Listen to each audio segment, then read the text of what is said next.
معزز سامعین اکرام، السلام علیکم ورحمۃ اللہ وبرکاتہ۔ آج ہم جس موضوع پہ بات کریں گے وہ ہے سحر جنون، یعنی پاگل کر دینے والا جادو۔ یاد رکھنا چاہیے کہ جس طرح انسان ادویات وغیرہ استعمال کرتا ہے اور ڈاکٹری علاج کرتا ہے اور دوائی نہ کھائی جائے، اسی طرح ڈاکٹر کی ہدایت کے مطابق عمل نہ کیا جائے تو مریض پریشانی کا شکار ہو جاتا ہے اور وہ مرض بجائے ٹھیک ہونے کے وہ بڑھتا چلا جاتا ہے۔ اسی طرح قرآن مجید اللہ سبحانہ و تعالیٰ نے لوگوں کی ہدایت کے لیے بھیجا، حدیث لوگوں کی ہدایت کے لیے بھیجی کہ آپ صلی اللہ علیہ وسلم کے زبان سے جو نکلی ہوئی بات ہے وہ برحق اور سچ ہے۔ اور اللہ سبحانہ و تعالیٰ نے یہ ان تین چیزوں کا ذکر کیا ہے، نظر، جادو اور جناتی بیماریاں، اور یہ برحق بیماریاں ہیں اور انہی کے بارے میں جو ہے نا علاج روحانی کیا جاتا ہے۔ اور چونکہ بہت سی بیماریاں نظر کی وجہ سے پیدا ہوتی ہیں، بہت سی بیماریاں جنات کی وجہ سے، اور بہت سی بیماریاں جادو کی وجہ سے پیدا ہو جاتی ہیں۔ انہی میں سے ایک جو ہے سحر جنون ہے۔ ویڈیو شروع کرنے سے پہلے اگر آپ چینل پر نئے ہیں تو چینل کو سبسکرائب کر دیں، بیل آئیکن کے بٹن کو دبا دیں تاکہ آئندہ آنے والی ویڈیو میری آپ تک پہنچتی رہے، اور چینل کو شیئر بھی کرتے رہیں اور لائک بھی کرتے رہیں تاکہ یہ پیغام پوری امت مسلمہ تک پہنچتا رہے۔ تو اصل یعنی کہ ہم موضوع کی طرف آتے ہیں کہ سحر جنون یعنی ایسا جادو جو پاگل کر دینے والا ہو، اس کی کیا وجوہات ہوتی ہیں، اور پھر جادو جو ہوتا ہے کس طرح انسان کو پاگل کر دیتا ہے۔ پر میں جادو کی بہت سی قسمیں ہوتی ہیں، ان میں سے جیسے سحر تفریق ہے، یعنی کہ تفریق پیدا کرنے والا جادو، پھر سحر محبت ہے، محبت پیدا کرنے والا جادو، اسی طرح سحر جنون ہوتا ہے اور وہ پاگل کر دینے والا جادو ہوتا ہے۔ تو ہوتا کچھ یوں ہے کہ جادوگر جب کسی کے اوپر جادو کرتا ہے اور جادو کروانے والا اس کے پاس جاتا ہے تو وہ اس سے کہتا ہے کہ اس پر ایسا جادو کیا جائے یا تو یہ پاگل ہو جائے یا مر جائے، اور سخت قسم کا یہ جادو ہوتا ہے۔ تو پھر جادوگر جنات کے ذریعے سے، اور بعض اوقات سادہ یعنی کہ جنات نہیں ہوتے اس کے ذریعے سے جادو کیا جاتا ہے۔ اور پھر یعنی کہ یہ جو سحر جادو کا جو مسئلہ ہوتا ہے قرآن پاک کے اندر آتا ہے، الذین یأکلون الربا لا یقومون الا کما یقوم الذی یتخبطہ الشیطان من المس، کہ جس دن کہ وہ لوگ قیامت کے دن اٹھائے جائیں گے تو سود کھانے والا ایسے اٹھے گا جیسے کہ اس کو کسی جن نے چھو کے خبطی بنا لیا ہو۔ یعنی خبطی یہ ایک قسم کا جنون ہے، اور کیا ہے کہ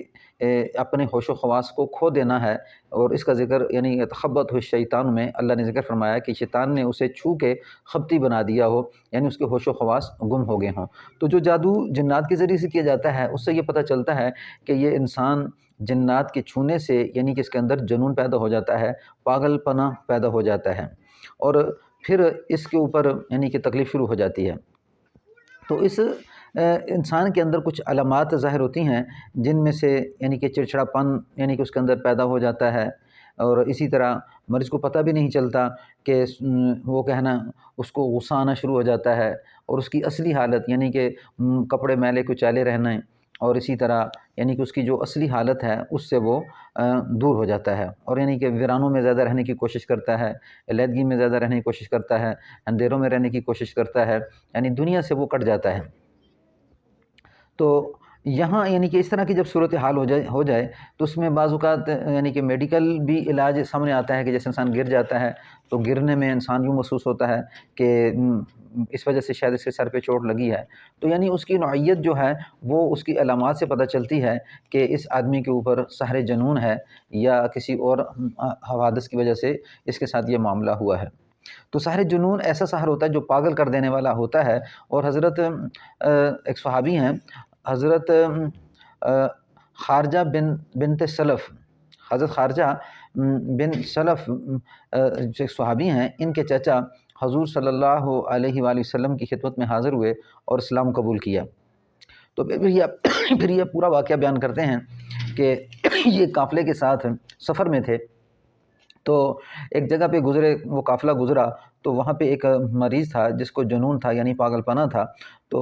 جب آپ وہاں پہنچے وہ قافلہ، تو ان میں سے قافلے والوں میں سے ایک آدمی آیا اور اس نے پوچھا کہ ہم نے سنا ہے کہ آپ میں ایک نبی آیا ہے جو لوگوں کو بھلائی کی تلقین کرتا ہے، تو ہمارے پاس ایک مریض ہے جو جنون کی حالت میں ہے، اگر آپ میں سے کوئی اس کا علاج جانتا ہو۔ تو صحابی فرماتے ہیں کہ میں نے اسے کہا کہ ہاں میں جانتا ہوں، اور پھر مجھے وہ لے گئے اور میں نے کچھ بکریوں کی شرط لگا کے ان سے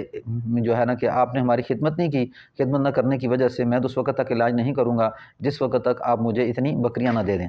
تو انہوں نے کہا ٹھیک ہے، شرط کے اوپر انہوں نے کیا کیا کہ اس کو قبول کر لیا، اور پھر انہوں نے علاج شروع کیا۔ تو جس وقت علاج شروع کیا تو صحابی فرماتے ہیں کہ میں سورۃ فاتحہ پڑھ پڑھ کے دم کرتا تھا، اور اس طرح بعض روایت میں آتا ہے کہ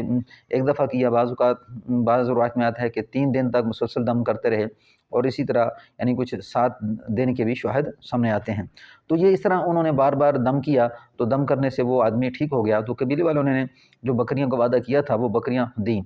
تو صحابہ میں اختلاف ہوا کہ بکریاں استعمال کریں نہ کریں، تو پھر حضور صلی اللہ علیہ وسلم کے پاس یہ صحابی آئے،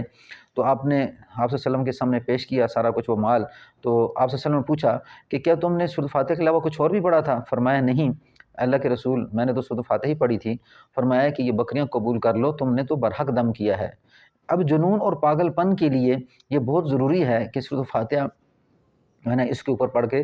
دم کی جائے، اور اس طرح آپ صلی اللہ علیہ وسلم فرمایا کہ یہ تم نے دم جو ہے برحق دم کیا ہے۔ لوگ تو ایسا دم کرتے ہیں کہ جو شرعاً جائز نہیں، اور اس طرح تم اللہ سبحانہ و تعالیٰ کے قرآن سے تم نے دم کیا، اور اس کی بکریاں تم لے لو، اس کو استعمال کرو۔ تو اب ساتھ ہی فرمایا کہ اس میں میرا حصہ بھی رکھنا۔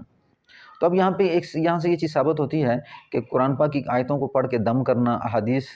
کو پڑھ کے دم کرنا، یہ مطلب کہ قرآن حدیث سے ثابت ہوتا ہے۔ تو وہ اب صحابی جو ہے نا جیسے ہی وہ انہوں نے دم کیا بالکل ٹھیک ہو گئے۔ تو اب یہاں پہ یہ پہچاننا ضروری ہے کہ جب اس طرح کا مریض ہو تو کیسے پتہ چلے کہ یہ جادو کا مریض ہے، جس کے اوپر جو ہے نا جنون طاری ہو گیا ہے یا پاگل پنا سا طاری ہو گیا ہے۔ تو اس طرح اس آدمی پر انسان کیا کرے کہ بروقت اس کی کچھ علامتیں ہوتی ہیں کہ اس کو نسیان ہوتا ہے، یعنی کہ بھولنا بہت زیادہ ہوتا ہے، پریشان کن یعنی کہ حواس باختہ ہو جاتا ہے، بھول کی بیماری اسے لاحق ہو جاتی ہے۔ اسی طرح جب وہ دیکھتا ہے تو ایک ہی جگہ پہ ٹکٹکی باندھ کر دیکھتا رہتا ہے، اور جو ہے نا کام کرتا ہے تو دوسرا کام چھوڑ دیتا ہے، یعنی ایک کام کیا نہیں دوسرے کے پیچھے پڑ گیا، اور اپنی ظاہری شکل و صورت کے لحاظ سے بھی کیا ہوتا ہے کہ وہ اپنی خیال نہیں کرتا، یعنی جس طرح کے انسان ایک صاف ستھرا ہوتا ہے یہ چیزیں بھی اس کے اندر سے مفقود ہو جاتی ہیں، اور غیر آباد جگہوں پہ وہ رہنا پسند کرتا ہے۔ تو ایسا مریض کو جو ہے نا فوراً جو ہے نا اس کا علاج روحانی طور پہ کروانا انتہائی ضروری ہوتا ہے۔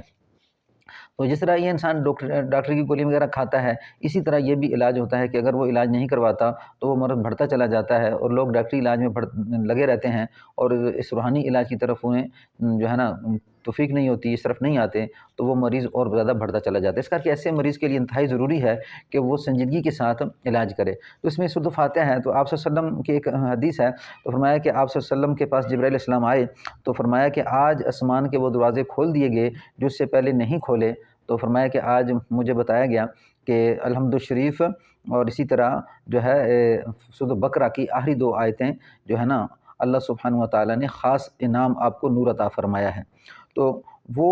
جو ہے نا آخری 2 آیتیں جو سورۃ بقرہ کی 2 آیتیں ہیں اور اسی طرح سورۃ فاتحہ ہے، یہ اتنی اہم ہیں جنات کے لیے کہ انسان تصور نہیں کر سکتا، اسی طرح جادو کے لیے بہت زیادہ اہم ہیں۔ تو انسان جو سارے جنون کے اندر ہوتا ہے وہ اس کو چاہیے کہ وہ 21 دفعہ سورۃ فاتحہ یا 41 دفعہ سورۃ فاتحہ کو پانی پہ دم کر لے، اور خود پڑھنے کے قابل نہیں ہے تو دوسرا پڑھ لے۔ اسی طرح زیتون کے تیل پہ پانی دم کر لے اور پانی پہ دم کر لے، تیل جو ہے اپنے سر پہ اور اسی طرح جسم میں اگر کوئی تکلیف محسوس ہوتی ہے وہاں پہ لگائے اور پانی پینے کے لیے استعمال کرے۔ اور یعنی کہ اس عمل کو یعنی کہ 1 دن یا 2 دن نہیں کرنا، اس عمل کو اس وقت تک کرتے رہیں کہ جس وقت تک یہ مریض ٹھیک نہیں ہوتا، اور اس کے ساتھ ساتھ رقیہ شرعیہ جو ہے نا سورۃ فلق سورۃ الناس کو یہ بھی یہ مریض سنیں۔ اور پھر اگر مریض تھوڑا سا اس کا قابل ہو جائے کہ وہ چلنے پھرنے کے قابل ہو جائے تو لا حول ولا قوۃ الا باللہ العلی العظیم اس کا ورد کرے، اور اعوذ باللہ من الشیطان الرجیم اس کا ورد کرے، یعنی کہ اس کو زیادہ سے زیادہ پڑھے، کیونکہ حدیث کے اندر آتا ہے کہ 99 بیماریوں کا علاج اللہ نے لا حول ولا قوۃ الا باللہ العلی العظیم کے اندر رکھا ہے۔ اور اس کے ساتھ یہ الحمد شریف کا وظیفہ جو ہے یعنی 21 دفعہ روز پڑھ کے اس مریض پہ دم کیا جائے، اور ساتھ یہ آخری جو سورۃ بقرہ کی آیتیں ہیں ان کو بھی پڑھ کے دم کیا جائے، اور ساتھ رقیہ سورۃ فلق اور سورۃ الناس کا ترتیب کے ساتھ سنا جائے جس وقت تک یہ مریض ٹھیک نہیں ہوتا۔ ایسا نہ ہو کہ 1-2 دن کیا، لوگ مطلب کہ علاج کرتے ہیں تو 1-2 دن کیا جی ٹھیک نہیں ہوا مریض، تو فرمایا کہ اتنے پیچھے سے محنت چلی ہے 5-5 مہینے 1-1 سال تک، اور پھر اس کے اوپر جو مرض لاحق ہو چکا ہے اندر اس کے سرایت ہو چکا ہے، تو یہ یکدم 1-2 آیتیں پڑھنے سے ٹھیک نہیں ہوتا، رفتہ رفتہ آہستہ آہستہ جس طرح جیسے وقت گزرے گا اور یہ مریض اس طرح عمل میں لگے گا تو اس سے الحمدللہ مریض ٹھیک ہو جاتا ہے۔ السلام علیکم ورحمۃ اللہ وبرکاتہ۔